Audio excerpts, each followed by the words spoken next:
it both looks and feels very autumnal today, and we are well into October, so no surprises there. No surprises either. I'm fishing. I'm working from home today, and I'm going for a dabble after 3 spine sticklebacks on a small brook.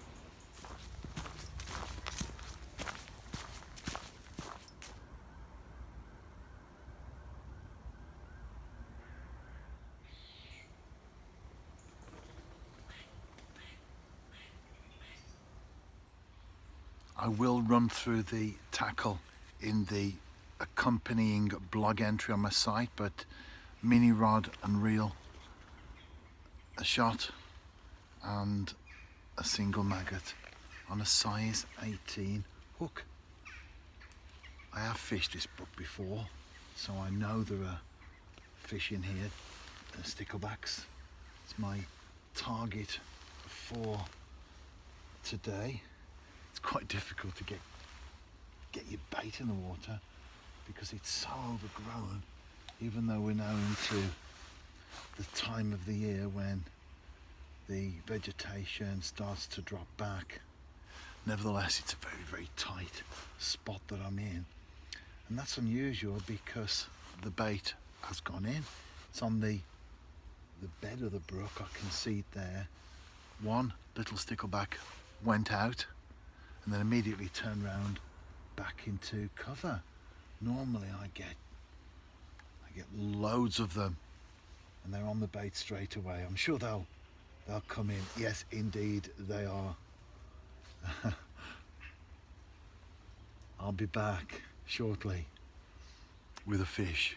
And no sooner had I spoken those words and switched the phone off, I connected with this stickleback.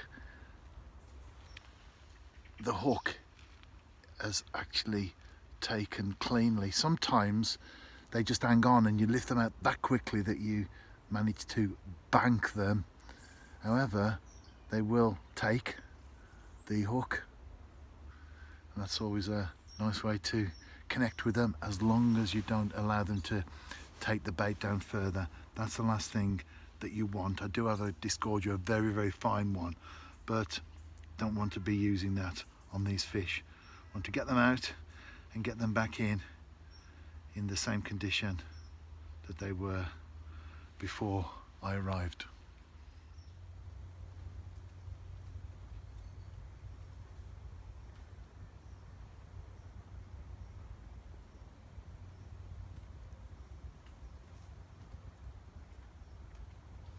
I've just shown you the brook itself there. It is very, very shallow, not wide at all. I am fishing quite close to the source. The initial spring is not that far away, and there are a couple of brook tributaries that then immediately flow into it, hence it gives it a certain amount of, very quiet out there, it gives it a certain amount of depth, relatively speaking, of course. And then is a second one. It's a bigger fish, and that one shed. No, it hasn't. I think I'm going to need to just work on that one. I'll do that in a moment or two. And that one took the bait. It's a bigger fish, bigger stickleback. It didn't need the disgorger. The hook was just inside the mouth, so it slipped out easily enough. It's a nice fish. That's the biggest so far. When you consider the size of the brook, well, not bad, really. Now, where was I? I was talking about the brook itself. Very shallow, but as with all waterways, moving water, that is, the bends always have the deeper water. Doesn't matter where you're talking about, and on a venue like this, those extra few inches make all the difference in terms of the depth and the fish holding areas. because the vast majority of the brook in this particular area is just inches deep. You could walk across from one side to the other without getting any more than the soles of your feet wet. But then you come to the bends and there's a significant depth, actually, relatively speaking, taking it all into context.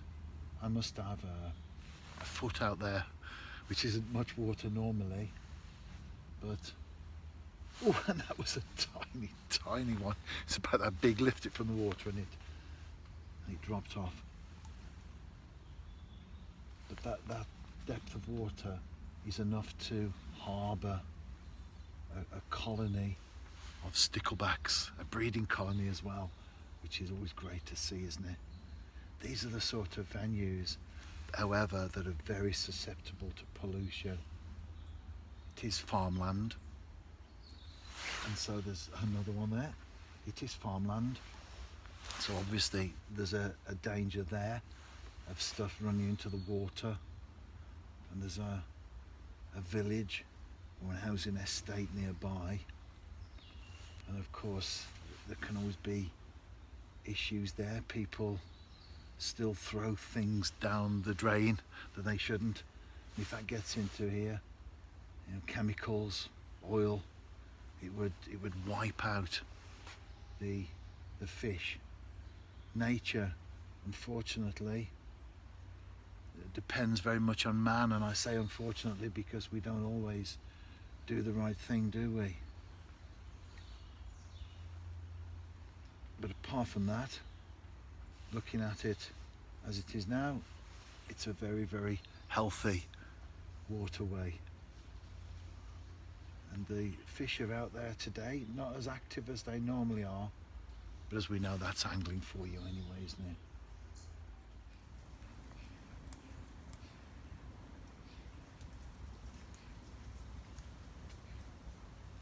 I certainly enjoyed that. Then again, don't I enjoy every fishing session that I do? Just a short one. It's a busy day for me today because I'm making it busy. Work, fishing again this afternoon. And then finally some football and playing the game myself this evening. What is life if it's not for living?